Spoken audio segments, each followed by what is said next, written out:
어떤 분께서요, 많이 먹고 속이 아픈 사람은 어쩌지요? 이렇게, 적어 주신 분이 있는데요. 비타민C 30알 먹고 부정맥, 혈당, 당화혈색소, 방광염 좋아지다 라고 하는 이 영상을 보시고 많이 먹고 속이 아픈 사람은 어쩌지요? 이렇게, 적어 주셨습니다.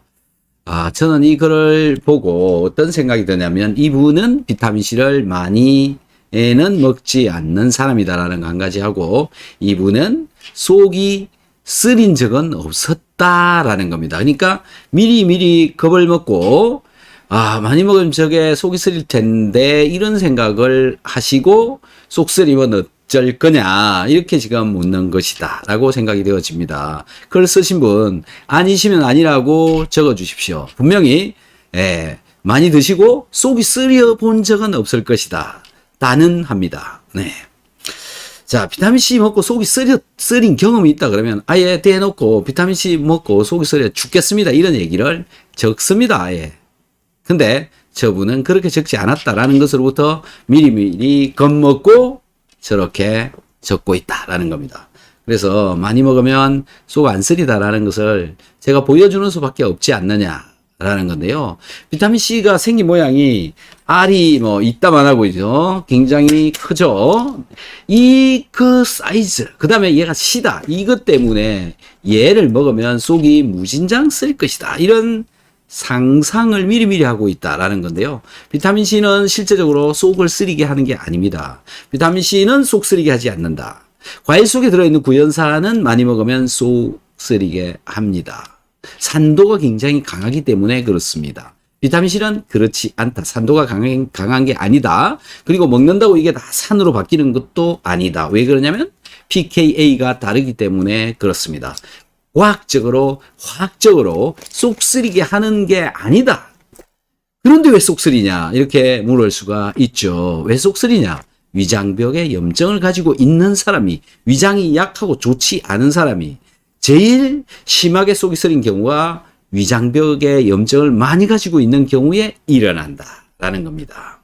그렇지만 그 속 쓰린 것을 극복을 하고 이겨내시면 위장벽의 염증이 사라진다. 위장병을 고치고 싶으시면 비타민C를 꼭 먹어야 된다. 비타민C를 꼭 먹으면 분명히 좋아진다라는 겁니다. 그래서요, 제가 오늘 한 방에 내알을 먹어보도록 하겠습니다. 제가 저녁 먹을 때 내알 먹었습니다. 그리고 또 내알을 한번 먹어서 보여주겠다라는 거죠. 자, 내알 맞죠? 네, 이렇게 또 내알을 보여주어야 영상을 편집한 거 아니냐 그런 얘기가 나올 수도 있으니까.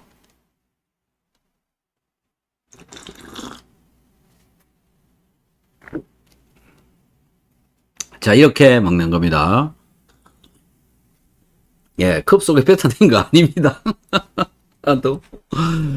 자, 속 쓰린 사람 어쩌지요? 네, 속 쓰리지 않습니다. 네, 속 쓰리더라도 드셔라. 라는 겁니다. 그게 제가 비타민C를 접근하는 방법입니다.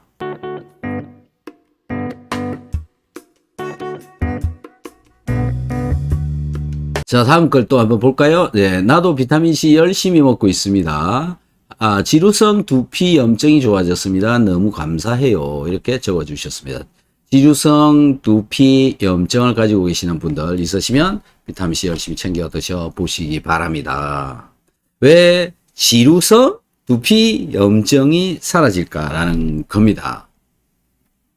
비타민C는요, 궁극적으로 실제적으로 하는 일은 뭐냐면 산소 운반이 잘 되도록 해주는 겁니다. 비타민C는 적혈구가 뭉치는 것을 풀어줍니다. 왜? 항산화를 시켜주기 때문에 그렇죠. 그렇게 되면 적혈구가 뭉쳐있던 것이 떨어지게 되면 이 적혈구가 산소 운반을 굉장히 잘하게 된다. 산소 운반이 잘 되어지면 내 몸은 자율신경 조절을 굉장히 잘할 수 있도록 그런 능력을 가지게 됩니다. 제가 이 자율신경에 의해서 백혈구 중에 과립구와 림프구의 밸런스가 변한다는 것을 저는 연구를 한 적이 있습니다. 비타민C를 먹으면 이 밸런스가 과립구와 림프구의 퍼센트가 있는데요. 이 퍼센트가 적정하게 좋은 퍼센트를 맞추어 준다는 거죠. 이게 이 세포들은 자율신경적으로 내 몸에서 자동으로 조절을 해주기 때문에 그렇습니다. 면역세포죠. 자, 이런 세포들마저도 자율신경의 지배를 받아가지고 많아졌다, 작아졌다, 이런 현상이 나타난다. 이 중에서 림프구 같은 경우에는 밤중에 증가하고 낮에는 감소하고, 가립구는 낮에 증가하고 밤중에 감소하고, 이런 이제 이 변화를 내 몸이 스스로 알아서 한다라는 거죠. 자, 이렇게 염증을 만들어낼 수 있는 면역 세포들이 변화가 일어난다. 무엇 때문에? 비타민 C 때문에. 그래서 이분의 경우에 염증이 생기는 것이 감소되어지도록 된다. 비타민 C 때문에. 면역 조절이 잘 되기 때문에 그렇다. 특히 내 몸속에 들어있는 노폐물들을 잘 분해해서 없앨 수 있도록 하는데 비타민C가 도와준다라는 건데요. 백혈구 속으로 비타민C가 들어가서 백혈구가 보유하고 있는 비타민C 양이 증가함으로 해서 내 몸속에 있는 노폐물들을 빨리빨리 분해해서 소변으로 빼낼 수 있도록 해주는 것이 바로 비타민C가 이 백혈구를 도와주는 것 중에 한 가지다라는 겁니다. 그래서 이분처럼 지루성 두피염증도 좋아지더라. 비타민C 먹고 이런 효과를 보시는 분들도 생긴다 라는 거죠. 자, 몸에 염증을 가지고 계시는 분들은요, 비타민C 열심히 챙겨 드셔 보시기 바랍니다. 염증이 살살 가라앉는다 라는 겁니다.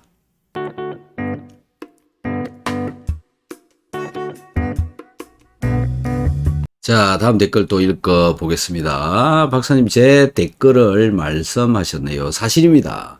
며칠 전부터는 키토산을 추가해서 먹고 있습니다. 당뇨발 신경병증 나아지면 다시 글 올릴게요. 당뇨 심할 때는 체중이 16kg 빠지고 피부는 거칠고 하우스 개팩이 몇 동 돌릴 힘이 벅찼습니다. 지금은요, 피부 좋고 예체중 다 돌아오고 종일 일해도 끄떡 없습니다.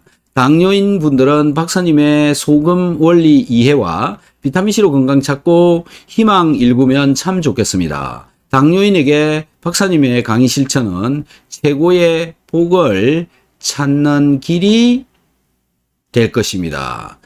모두 좋아지시길 기원하며 박사님께 건강과 우리들에게 희망을 주셔서 감사하다는 말씀을 거듭 올립니다. 감사합니다. 구미에서 농사꾼 올림 이렇게 적어 주셨습니다.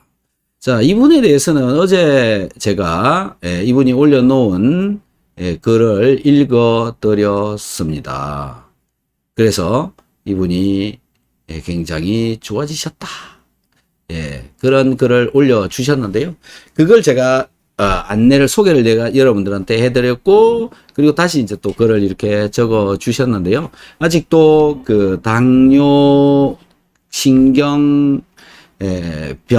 발에 생기는 신경병증이라고 하는 그건 남아 있는 걸로 이렇게 되어져 있습니다. 신경병증. 저게요, 제 생각에는 신경과 관련되어져 있으니까, 미네랄류 잘 챙겨 드시는 것도 해야 될 것이다. 이런 생각이 듭니다. 특히 마그네슘, 잘 챙겨 드시고, 아연도 챙겨 드시면 좋을 것 같습니다. 그 다음에 알파 리포산이라고 당뇨와 관련되어져 있는, 항산화, 물질입니다. 알파 리포산 이것도 챙겨 드시면 좋을 것 같습니다. 비타민C, 소금 이런 것들이 당뇨와 어떤 관계성을 나타내느냐라는 것인데요. 우리가 섭취한 음식물, 당분, 탄수화물 속에 들어있는 그 당분은 분해가 되어진 뒤에 포도당으로 바뀌고 이 포도당이 세포에 잘 들어가야 되는데 세포에 들어가는데 관여되어지는 물질이 마그네슘입니다. 그래서 마그네슘도 잘 챙겨 먹어야 되지만 제가 항상 말씀드리는 비오육효소, 소화효소제 이것도 잘 챙겨 드시는 것이 좋다. 왜 그러냐라는 건데요. 우리 몸은 한 가지 물질로 만들어져 있는 게 아니고 다양한 물질들을 가지고 내 몸을 조절할 수 있도록 해주고 내 위장이나 소장이나 대장에서도 각종 물질들의 도움을 받아서 돌아가고 있는 것입니다. 그리고 많은 다양한 수많은 영양소들이 내 몸속으로 잘 들어와 주어야 몸은 잘 돌아가도록 되어져 있다라는 건데요. 비오유키소 소화효소제 이 속에는 필수적으로 우리 몸속에 필요한 영양소들이 골고루 다 들어있기 때문에 그렇다. 유산균은 뭐 좀 예외가 되지만 어쨌든 장도 튼튼해야 되고, 제가 말씀드린 비오유키소 소화효소제는 소화를 잘 되게 해주고 장을 튼튼하게 해주고, 대장에서는 다양한 물질들이 대장에까지 내려감으로 해서 대장에서 분비되어져 나와야 되는 호르몬 이런 것들이 잘 분비되어지고, 그것으로 인해서 내 몸 전체가 조절이 잘 되어질 수 있도록 해주기 때문에 그렇다. 그래서 비오유키소 소화효소제를 잘 챙겨 드시는 것이 혈당을 떨어뜨리는 길이 된다라는 겁니다. 특히 소금의 경우에 있어서도 이 일본의 연구 자료에 의하면 이 몸의 염분 농도, 즉 소변의 염분 농도가 낮은 사람의 경우에 혈당 농도가 높게 올라가더라. 염분 농도가 적정한 수치를 유지를 하는 사람들은 당뇨가 잘 걸리지 않는다. 혈당이 높은 사람이 별로 없다. 이런 데이터들이 있기 때문에 그렇습니다. 비타민 C는 산소 운반을 잘 되도록 해 주어서 세포 속으로 산소가 잘 들어가고, 또 세포 속으로 들여온 포도당이 산소와 반응해서 나중에는 없어지고 이산화탄소로 바뀌어서 폐를 통해서 빠져나가도록 되는, 혈당을 떨어뜨리는 이 메커니즘에 산소 공급을 할 수 있도록 해주기 때문에 그렇다. 이렇기 때문에 비오유키소 소화효소제는 열심히 챙겨 먹는 게 좋다. 특히 당뇨 환자 마그네슘 잘 챙겨 드시는 것이 도움이 많이 될 것이다. 이렇게 되어집니다. 그래서 이분 당뇨발 신경병증 이거 빨리 좋아지시도록 해드리고 싶습니다. 또 아시는 대로 댓글을 달아주시거나 저희들한테 상담을 해주시면 좀 더 자세한 내용들을 안내할 수 있을 것 같습니다. 빨리빨리 좋아지시면 좋겠습니다. 댓글 너무너무 감사합니다.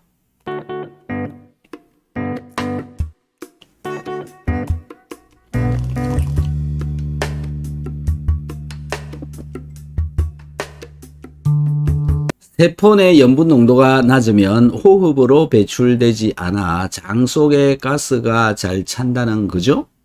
네, 맞습니다. 저는 위장, 소장, 대장에 모두 가스가 심하게 차요. 그래서 스트레스 받아서 거식증에 걸릴 뻔한 적도 있습니다. 뭘 먹기만 하면 배가 부푸니까. 그럼 세포의 염분 농도는 어찌 높일 수 있나요? 소금을 섭취해 주는 걸로 세포의 염분 농도를 높일 수 있나요? 네, 굉장히 중요한 질문을 해 주셨습니다. 여러분들, 제가 가스가 몸속에서 많이 생겨가지고 잘 빠지지 않으면 염분이 부족해서 그렇다. 그래서 염분을 잘 챙겨 드셔라. 이렇게 얘기를 하는데, 이런 얘기를 듣고 물에다가 소금을 타가지고 하루 종일 마시고 계시는 그런 분들도 있는 경우가 종종 있습니다.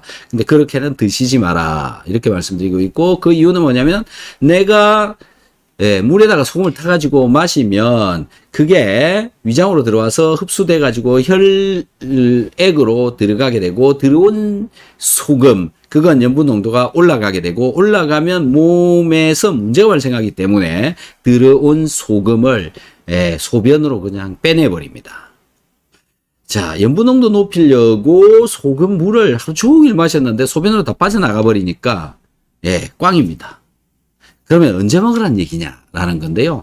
식사할 때 반찬에 염분이 들어있도록 해서 먹어야 된다. 가장 염분을 잘 챙겨 먹을 수 있는 시간이 국물을 먹을 때입니다. 식사할 때, 국물을 먹을 때. 이렇게 되어지면 내가 섭취한 음식물이 소화가 되어져 가지고 혈관으로 흡수되어져서 들어오게 되면 혈액 속에 돌아다니다가 소변으로 물론 빠지는 것도 있지만, 그 중에 내가 섭취한 영양 성분과 붙어서 세포로 넘어갈 수 있도록 해준다. 이 영양 성분이 혈중에 좀 돌아다니고 이게 세포로 이동하면서 소금도 데리고 가줄 수가 있다. 그렇기 때문에 식사와 같이 먹는 것이 베스트 이런 말씀을 드리고 싶습니다. 그래서요, 아침 식사와 점심 식사 중간에 소금을 물로 해가지고 마시는 거, 이거는 별로 내 몸속에 진정한 염분 농도를 높이는 것에는 기여하지 못한다라는 거죠. 그래도 극도로 이 염분 농도가 낮아가지고 내 몸에 염분 농도가 0.2, 0.3 이 정도밖에 안 나오시는 분들은 낮에 그렇게라도 마시는 것이 좀 더 이로울 수 있습니다. 부족한 것보다는 남는 게 훨씬 더 좋기 때문에 그렇습니다. 염분도요, 먹은 놈이 빠져나가는 수준으로 먹어줘야 되는데, 모자라도록 또 저염식을 해가지고 염분이 잘 빠져나가지 못하는, 배출이 되어지지 않는 그런 몸이 되어져 있는 경우에는 내 몸에 염분이 부족한지 적당한지 그런 것조차 알 수가 없기 때문에 그렇습니다. 그래서 남도록 먹어라. 비타민 C도 소변으로 빠져나갈 수 있도록 양을 많이 먹어주는 게 더 좋듯이 소금도 마찬가지고 수분도 마찬가지입니다. 수분도 소변으로 빠져나갈 수 있도록 많이 마셔주는 게 더 좋다라는 겁니다. 비타민C, 소금 역시 마찬가지입니다. 그래서요, 남도록 먹자라는 거고요. 지금 저분처럼 염분 농도를 높이게 하는 방법은 내가 식사를 할 때 소금을 충분하게 넣어서 먹는다라는 거. 네. 그게 가장 베스트다. 적정하게 먹는 방법은 하루 3끼 꼬박꼬박 국물을 한 번에 300ml 정도씩 염분한 1%대 정도로 해서 꼬박꼬박 먹어주면 시간이 6개월에서 1년 이상 걸립니다. 그러면 소변의 염분 농도가 정상을 찾을 수가 있다. 소변의 염분 농도는 아침에 일어나서 두 번째 소변이 나올 때 쟀을 때가 0.9 정도 나오면 가장 좋은 측정 방법이다. 이렇게 설명을 드립니다. 저염식 절대 좋은 몸을 건강하게 하는 게 아니라 저염식을 하게 되면 몸을 망가뜨린다. 특히 소화가 안 되고 영양 성분들이 잘 분해가 되어지지 않아서 흡수가 되어지지 않는다. 심지어 소화가 안 되면 장누수를 만들고 변비나 설사를 만들기도 한다. 또 잠을 안 오게도 한다. 소화가 안 되면 여러 가지 문제를 일으키는데 염분 부족으로 인한 소화 불량 굉장히 많습니다. 그래서요, 이 염분이 부족하면 저산증, 위산이 부족해지는 몸이 되어지기 때문에 그렇죠. 그래서 염분 잘 챙겨 드셔야 건강해지는 방법이다. 소화를 잘 시킬 수 있는 방법이다. 라고 말씀드립니다.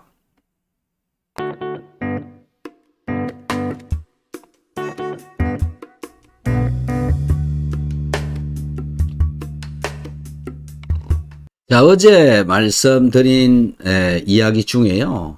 이를 닦을 때 소금으로 이를 닦으면 충치가 덜 생긴다. 이런 말씀을 제가 드렸는데요. 거기에 대한 답변을 또 어떤 분께서 이렇게 달아두었습니다. 댓글을 한번 읽어보도록 하겠습니다. 박사님 말씀에 100% 공감합니다. 저는 이가 많이 마모되어 이가 시렸는데 치약으로 양치하고 마무리로 소금으로 이를 닦기 시작하고 시린 증상 사라지고 입냄새도 없어졌습니다. 그리고 지금 1년째 쭉 그대로 유지가 되어진다. 이렇게 말씀을 하시고 있는 거죠. 자, 시린이 마모되었던 이가 사라져 버렸다. 자, 이거 왜 이런 현상들을 나타내느냐라는 것에 저는 관심이 많습니다. 염분은요, 음식물이 상하는 것을 막아주기도 한다. 상한다라는 게 어떤 얘기냐면 그 음식물에 미생물이 산다. 미생물이 살게 되면 부패가 일어나는 경우가 있고 발효가 일어나는 경우가 있는데 주로 이 발효의 경우에는 우리가 먹을 수 있는 그런 성분들인 경우가 많고요. 부패의 경우에는 썩은 것이다.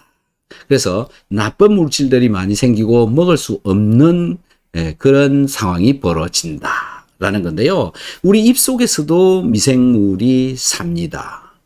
그런데 염분이 많은 경우에는 미생물이 덜 산다라고 하는 것에 착안해서 우리 입속에 소금이 좀 들어있게 되면 이 미생물이 덜 살게 되고 미생물이 덜 사니까 충치가 덜 생긴다. 본래요, 이 충치가 생기는 메커니즘은 뭐냐면은, 달달한 음식물들을 먹고, 입에 이렇게 껴 있으면, 그것을 먹고 살아가는 미생물들이 산다. 이 미생물들이 분해를 하면서 산 발효를 한다라는 겁니다. 산성 발효.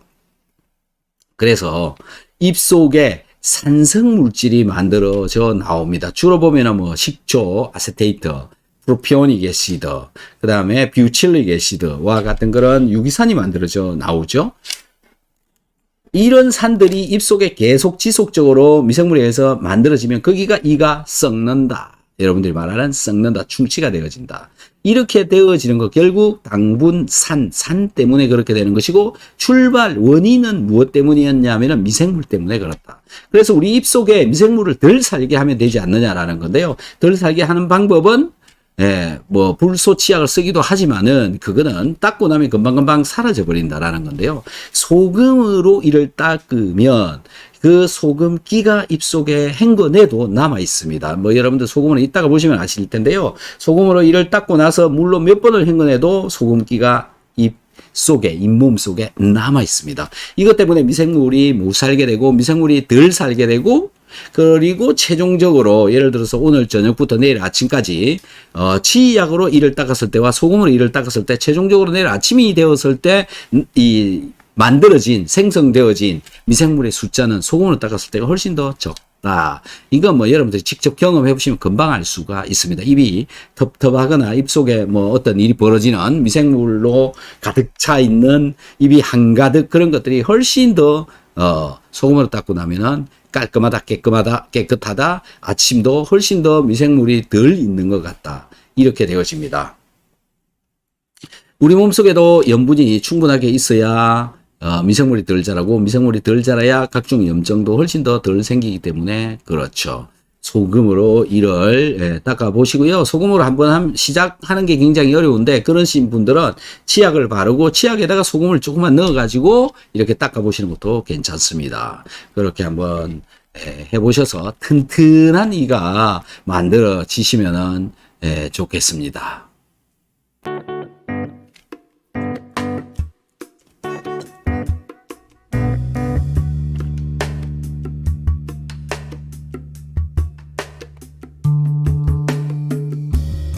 자, 또 댓글에 가서 말씀을 좀 드려볼게요. 박사님 안녕하세요. 강의 잘 듣고 있습니다. 저는 설사할 때까지 먹어버리고 매일 개수를 올려보았는데 하루 40알까지 먹어본 적이 있습니다.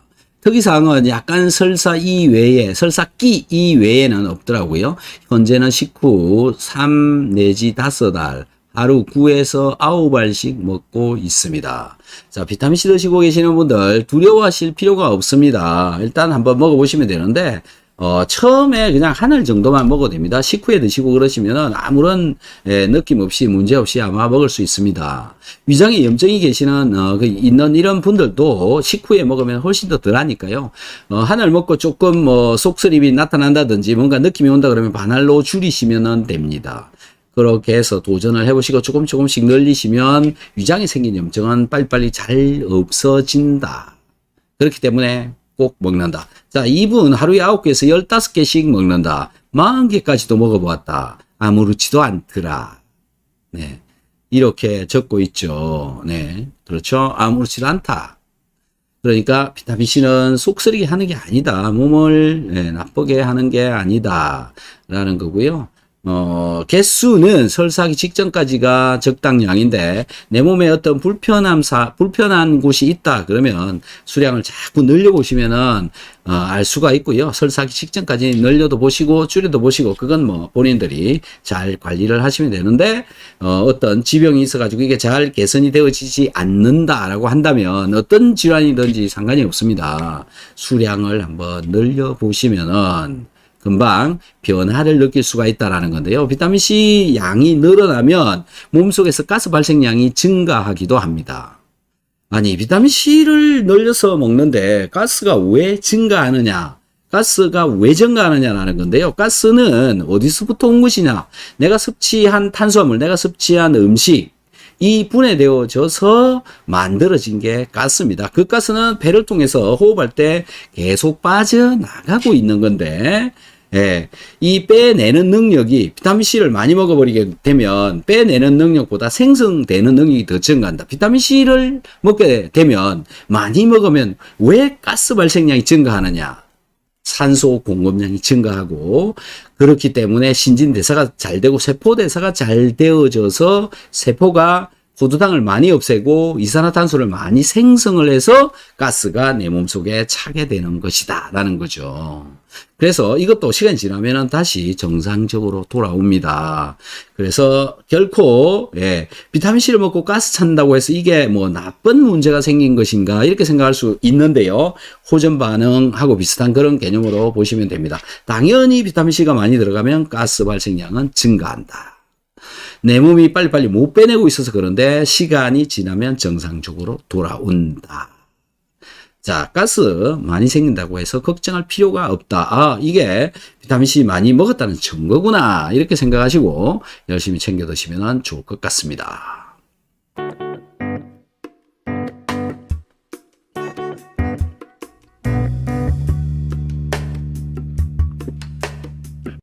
자, 박사님 말씀이 맞습니다. 우리 할배는 현재 80인데 구내염으로 오랫동안 고생했는데 소금이 중치균을 터뜨려 죽인다고 하는 이야기를 듣고 양치를 소금물로 한 뒤로 한 번도 구내염에 안 걸리더라고요. 감사합니다.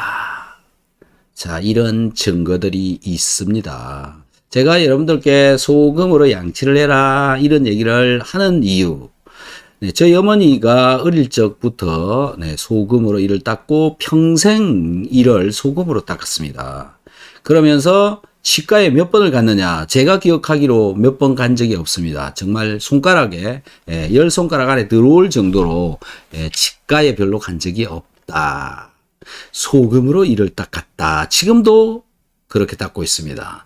어머니가 저한테 소금으로 이 닦아라고 옛날에부터 계속 이야기를 했습니다. 물론 저는 말을 잘 안 들었죠. 우리 어머니 굉장히 이가 튼튼해서 저도 소금으로 이를 닦아 보아야 되겠다라고 해서 소금으로 이 닦은 지 이제 한 2년 정도 돼 갑니다. 근데 처음에 제가 이가 약간 아팠고 이가 약간 흔들거렸는데요. 이 소금으로 닦고 나서부터 흔들거리는 게 서버리더라. 그 다음에 아프기도 했었는데 아픈 것도 사라져 버리더라. 열심히 소금으로 닦아 보시는데요. 소금이 굉장히 강도가 셉니다. 이 용융 소금으로 만들어진 그런 양치용 소금인데요. 강도가 굉장히 강하기 때문에 조금만 사용을 해야 되고요. 치약과 같이 써도 좋습니다. 그건 뭐 스스로 치약으로도 닦고 소금으로도 닦고 혼합해서도 닦고 그건 알아서 하시면 될 것 같고요. 양도 굉장히 적은 양을 써도 된다라는 건데 뭐 굉장히 적은 양이라고 해봐야 여러분들이 치약 이거 짜서 쓰는 그 양의 절반 정도만 있어도 충분합니다. 조금씩 한번 실천을 해보시면 여러분들의 이가 점점 더 건강해질 것이다.